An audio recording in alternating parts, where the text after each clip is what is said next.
So today I'm going to talk with you about a tool for ADHD that can have a massive impact on daily functioning in a positive way when used strategically. And that tool is most likely sitting in your home right now, and you can start using it today. That's what we're going to talk about in today's video. Let's dive right in. All right, so let me just introduce myself really quickly. My name is Matt. I'm a therapist in private practice. I own a group practice called Progress Therapy, stylized as PRGRS. We specialize in working with adults with ADHD. We are home-based in New York City, but we serve clients virtually throughout the state of New York. If you're interested in working with our practice or you want to know more, click the link down below. You can set up a free consultation. But with that out of the way, let's actually dive into the tool that I'm talking about. All right, here is the tool. Stay with me. I know you're probably thinking, are you kidding me? A clock? You're gonna sit here and talk to me about a clock? Well, no, chances are you already know what a clock is and how it works and how it functions. But I can assure you that as a therapist who works with clients with ADHD every single day, there are ways that we can use clocks and timers really well that can have a massive impact. And one of the things I see over and over again is that clocks and timers are such an obvious tool that are sitting right there that they often get overlooked, and we don't spend enough time trying to optimize them. So that's what we're gonna talk about today. But first, why does a clock or a timer work so well for ADHD? And to make this really simple, it's because it externalizes executive functioning. And so executive functioning and executive functions are actually quite complex, but to put it simply, they are the set of skills that we need to create goals and achieve those goals.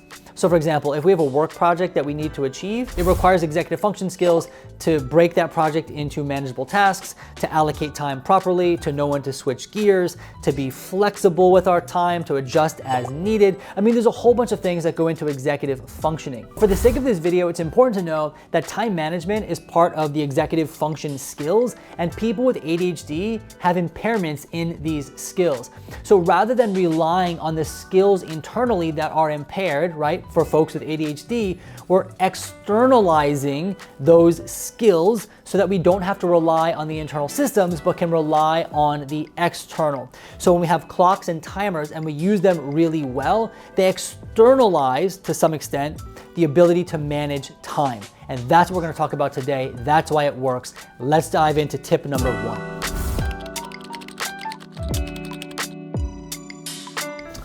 Just kidding. Before we get into tip number one, let me actually just share with you a general principle.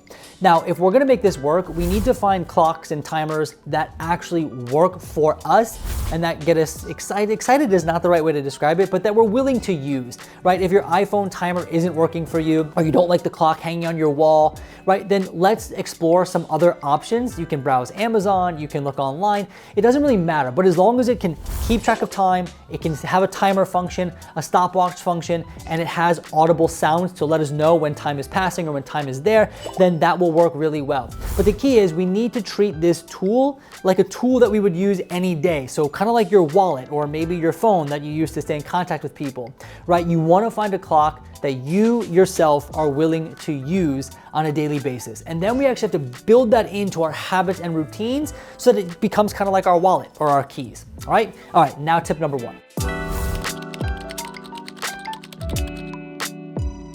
And so as we go into skill number one, I want you to keep in mind I'm using timer and clock interchangeably. I want your device to do both, all right? So number one is we use our timer to create a new decision point. So if you're someone dealing with ADHD, then you know that sometimes if you're hyper-focused or in a flow state, then that focus is really hard to break, and you might even just forget the passage of time.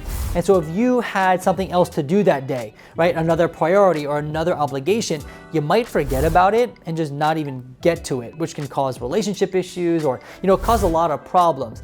And sometimes it feels like in hindsight, there was really no moment to stop. It was really hard to even decide if I should keep track on this or I should do the new thing, right? And so there's no decision point. So what a timer will do will at least create another moment through the audible sound of that timer for you to decide. Do I shift and cook dinner? or do I keep doing what I'm doing here?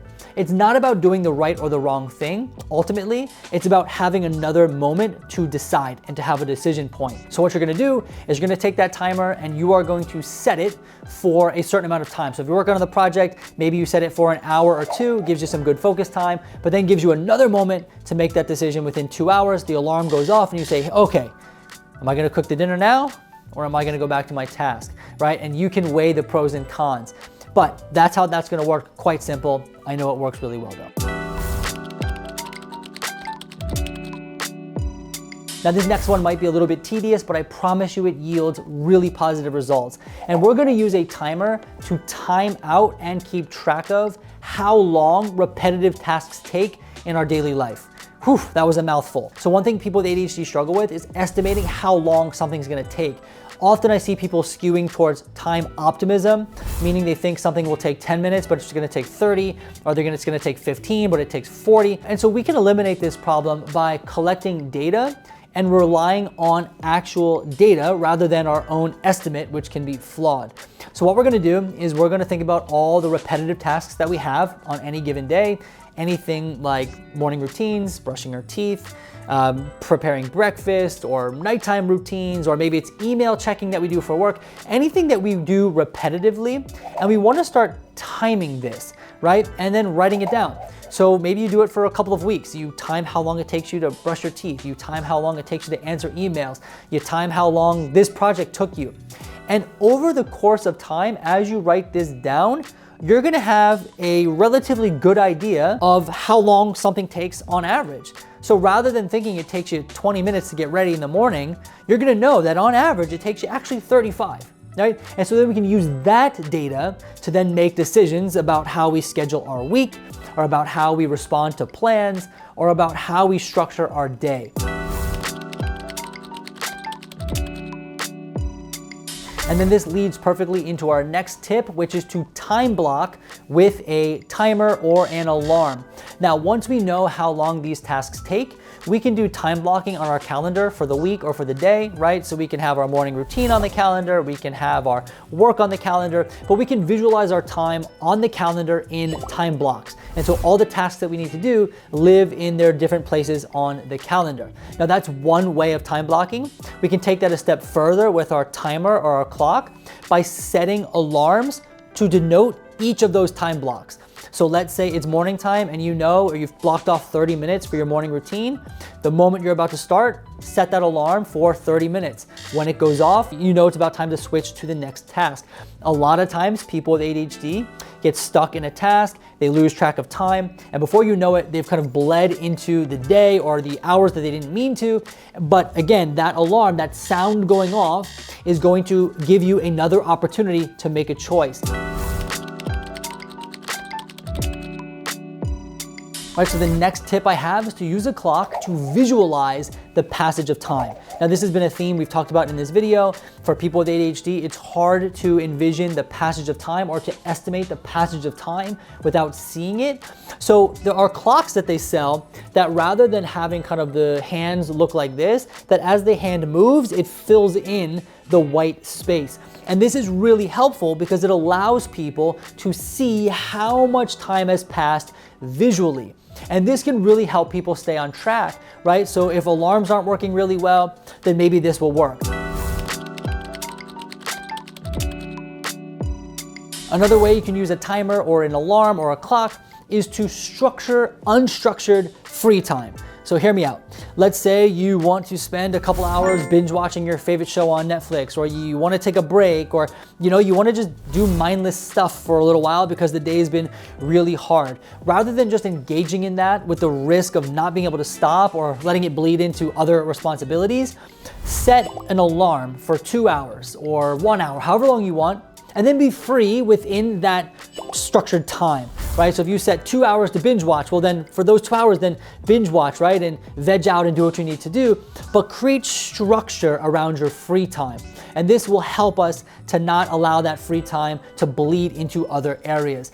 Again, what it's gonna do is create another decision point. So let's say we're watching that Netflix, we're on episode number 2 or 3, the alarm goes off, Yes, it's a bummer, but now we have a decision, right? Do we turn the alarm off? Or do we start the next episode and bleed into that other thing? Again, I'm not here to tell you what's right or wrong, but I'm here to help you create a new decision point.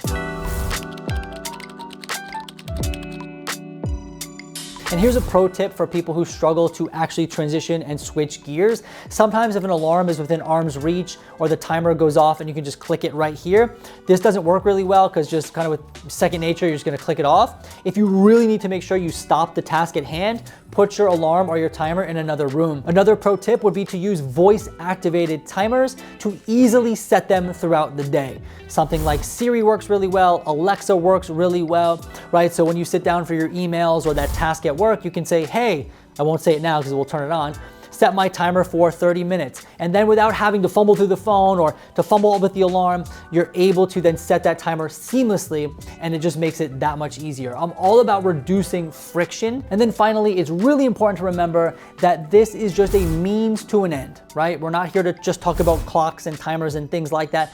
The end goal is for you to manage your time better and more effectively and ultimately feel more content with the way you're using your time.